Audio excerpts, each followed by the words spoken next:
Assalamualaikum warahmatullahi wabarakatuh, teman-teman kelas 4 yang hebat, solih-solihah semuanya.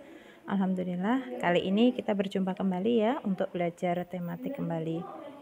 Teman-teman semuanya, kita akan belajar tema 2 tentang selalu berhemat energi dan masih di subtema yang ketiga yaitu tentang energi alternatif. Dan untuk pembahasan kali ini teman-teman, kita akan belajar tentang pemanfaatan sumber daya alam sebagai sumber energi. Pada pembelajaran yang sebelumnya kita sudah belajar beberapa sumber energi alternatif, termasuk ada dari tumbuhan dan hewan. Dan kali ini kita akan mempelajari sumber daya alam dari tumbuhan yang kita gunakan sebagai sumber energi. Yang pertama yang akan kita pelajari adalah tanaman jarak, teman-teman. Tanaman jarak yang nantinya akan menghasilkan minyak jarak. Nah, minyak jarak ini kemudian nanti akan diolah lagi sebagai biodiesel. Nah, biodiesel ini dihasilkan dari minyak yang diperoleh dari biji tanaman jarak. Jadi, bijinya yang nanti akan diolah.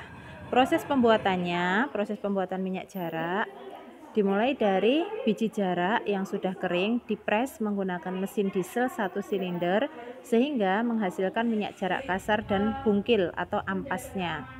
Selanjutnya, minyak jarak yang masih kasar dan bungkil tadi disaring menggunakan mesin penyaring sehingga dihasilkan minyak jarak yang bersih.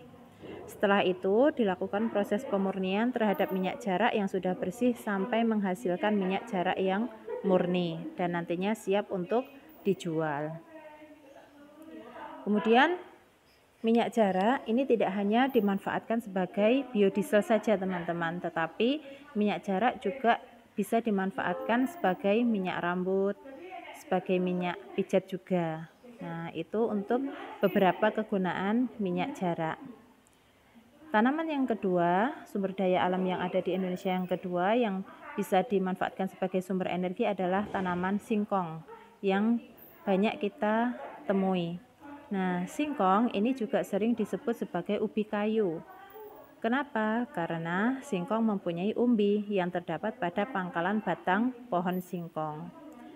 Singkong ini juga menjadi salah satu makanan pokok di daerah yang ada di Indonesia. Jadi dikonsumsi sebagai makanan pokok. Ada juga yang menggunakannya sebagai makanan pokok sebagai pengganti beras. Kemudian singkong ini juga merupakan makanan yang kaya akan karbohidrat. Makanya tadi juga digunakan sebagai makanan pokok.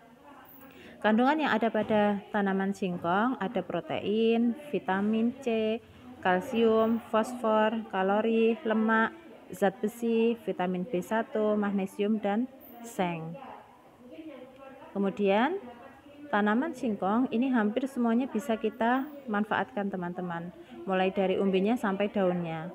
Nah, untuk umbi singkong ya yang warna coklat itu ya yang berada di bawah itu manfaatnya bisa kita gunakan sebagai sumber makanan. Selain itu juga digunakan sebagai bahan pembuatan tepung tapioka, sebagai bahan pembuatan bioetanol juga. Kemudian untuk daunnya kita manfaatkan sebagai sayuran. Untuk kulit singkong juga dimanfaatkan sebagai makanan ternak. Kemudian batangnya itu nanti yang kemudian akan dipotong-potong dan ditanam kembali sehingga menjadi tanaman singkong kembali dan akan menghasilkan umbi lagi.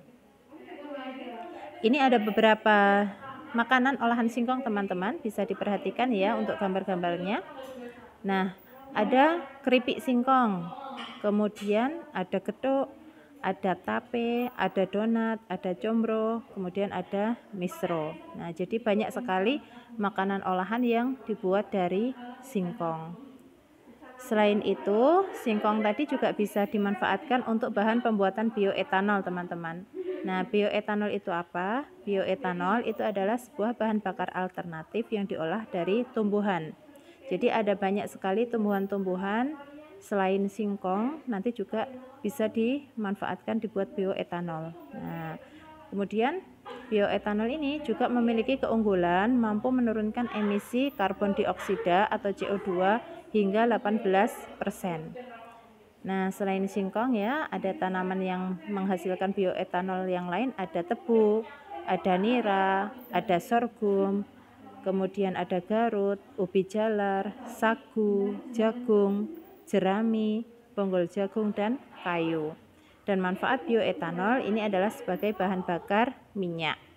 Nah, itu tadi teman-teman untuk pemanfaatan sumber daya alam sebagai sumber energi. Dan yang kita bahas tadi ada dua ya, ada tanaman jarak dan tanaman singkong. Oke teman-teman semuanya, insya Allah akan kita lanjutkan pembahasan berikutnya di pertemuan selanjutnya. Terima kasih teman-teman semuanya, tetap semangat semuanya. Wassalamualaikum warahmatullahi wabarakatuh.